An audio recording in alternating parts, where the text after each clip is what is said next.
Maayong adlaw ninyo mga higala, salamat sa inyong paghunong para maminaw sa pulong sa Ginoo.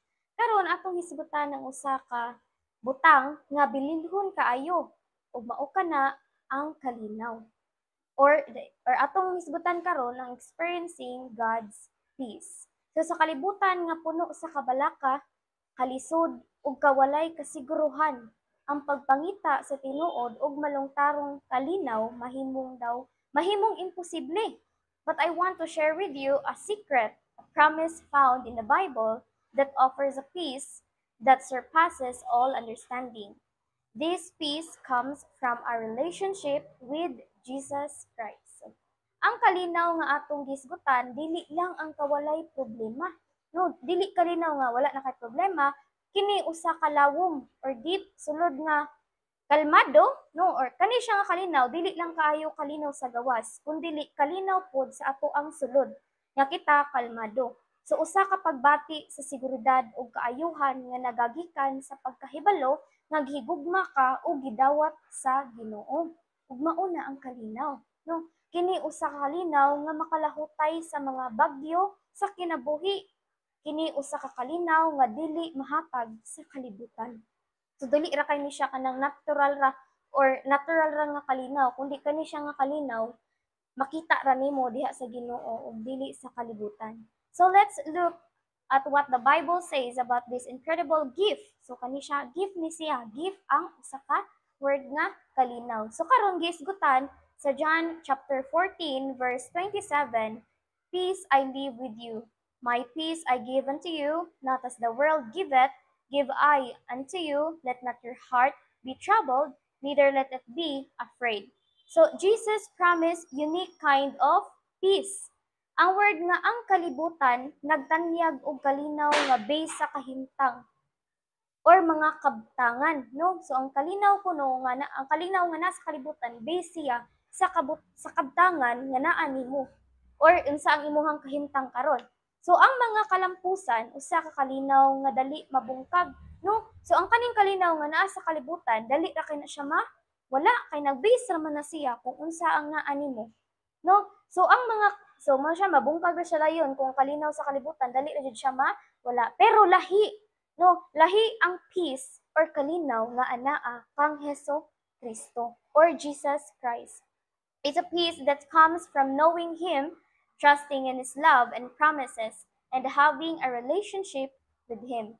No, o gipuno po din ha sa Philippians chapter 4 verse 7, and the peace of God which passeth all understanding shall keep your hearts and mind through Jesus Christ. So gisulat ni Pablo or Paul. So kani siya gisulat ni Paul while naa siya sa bilangguan, while gipriso siya nga nagatubang siya sa kalisod. So gasuwat siya ani while kanang naa siya sa kalisod ba, no? Iyaning gisuwat bisan pa sa bisan pa sa iyang kahimtang, iyaning gisuwat para madasig ang mga taga Filipos, no, nga mangita og kalinaw diha kang Kristo. So gidasig niya mga Filipos, nagsuwat siya ani while naa siya sa na siya sa prison. So kini nga kalinaw gihulagway nga milapas sa pagsabot sa tawo.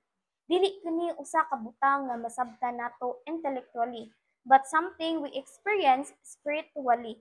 So kini usa ka gamhanan, no? Mapanalikdan nga pwersa nga nagbantay sa atong mga kasing-kasing. So kani nga peace mao din ni ang kani nga peace nga nagagikan sa Ginoo, mao ni siya ang usa ka butang nga nagbantay, no, sa atong kasing-kasing ug mga huna-huna gikan sa mga kabalaka, kahadlok ug mga kahadlok.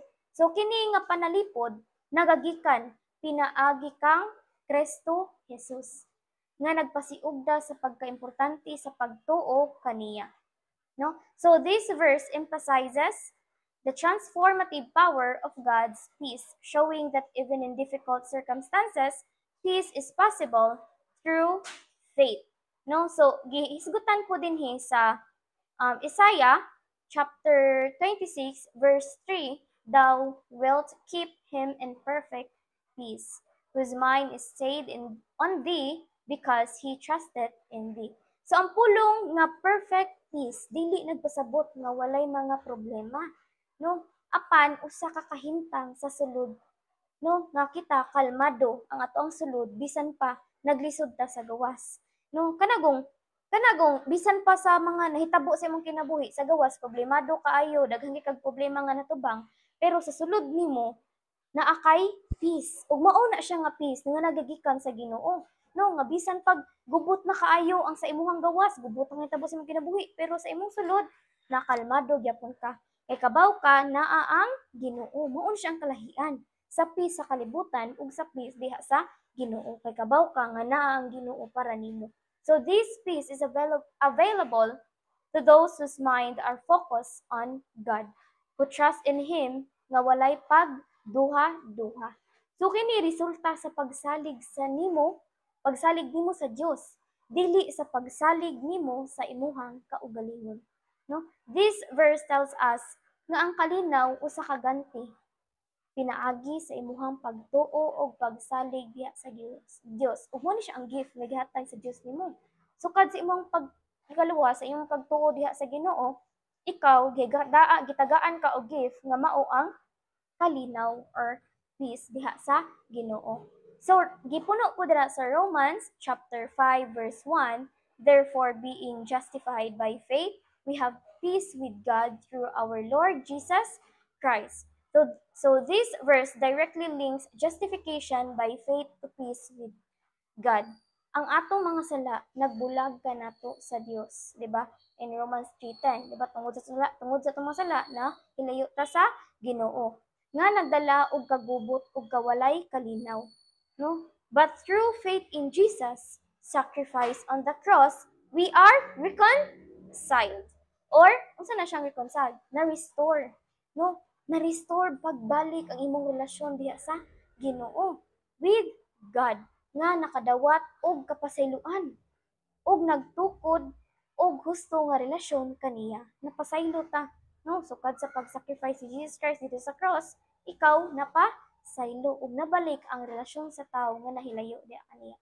Ug tungod sa pag-restore sa atong relasyon diha sa Ginoo, pinaagi sa pagtuo kita nakaangkon og kalinaw or peace. Ug gipuno pud dinha sa Colossians chapter 3 verse 15, and let the peace of God rule in your heart, to the which also ye are called in one body, and be ye thankful.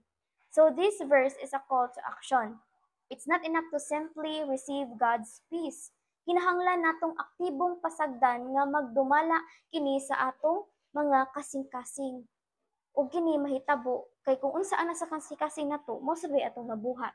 No, so mo siya. So this involves cultivating a thankful spirit ug sa pagpaningkamot alang sa pagkahiusa sulod sa komunidad sa Kristohanon or sa Christian community. So this verse shows that experiencing God's peace is not passive. It requires conscious effort and a commitment to live according to God's will. It's a life transformation, not just a feeling. Sa hinumdumi, ang tinuod ug malungtarong kalinaw makita sa relasyon uban kang Hesus Kristo. Kini usa ka kalinaw nga milapas sa tanang mga pagsabot. Usa ka kalinaw nga nagbantay sa imuhang kasing-kasing. Ug huna kay say biya bati betong kasing-kasing. Ug kung unsa nasud kasing-kasing mo say masud sa tong nanguna. Ug mao sa tong mabuhat. So ang kanina kalinaw mo ni siya ang nagbantay kung unsa ka ang nasa kasing-kasing aning tawhana o sa huna, no? Usa ka kalinaw nga dili mahatag sa kalibutan. Wala nay lain mo hatag nimo ani nga kalinaw. Kun dili naa lamang didto kang Hesukristo ug imuha maangkon nimo ang kalinaw tungod kung imuhang dawaton si Hesukristo. Mo siyang tuhuan nga siya namatay nga banhaw para kanimo. So hinaot nga panalanginan ka sa Dios ug ihatag kanimo ang iyahang kalinaw. Kay kabalo ko nga ikaw sad mismo nagkinahanglan ka og kalinaw. Ikaw sad mismo I know nga nagpray ka nga may unta nga mahimo ng hapsay ang akong kinabuhi ug di jud na nimo makita sa kalibutan, no? Kung mahatag mo sa kalibutan kadiyot ra kayo, di ba? Mga unsa pa nitong buhaton sa kalibutan kadiyot ra kay ta malipay sa kalibutan ug makalimot sa problema. Pero kung ari ka sa Ginoo, promise siya nato no, kung ari ka sa Ginoo ihatag niya nimot ang tinud-anay nga kalinaw. Ang kalinaw nga dili mahatag sa kalibutan. Ang kalinaw nga maghatag nimo og kanang kalmado nga kasing-kasing bisan pa sa kagubot sa atong palibot, no? Og bara maura na siya karong kagabi una. And I hope nga kanang na-bless ka sa ato ang gisgutan karon about experiencing God's peace. No, so balik ko nako, you will experience God's peace kung imuha siyang dawaton. Ug mo na siya ang gift sa imong pagdawat diha ka niya og hinaot kini nimong blessing.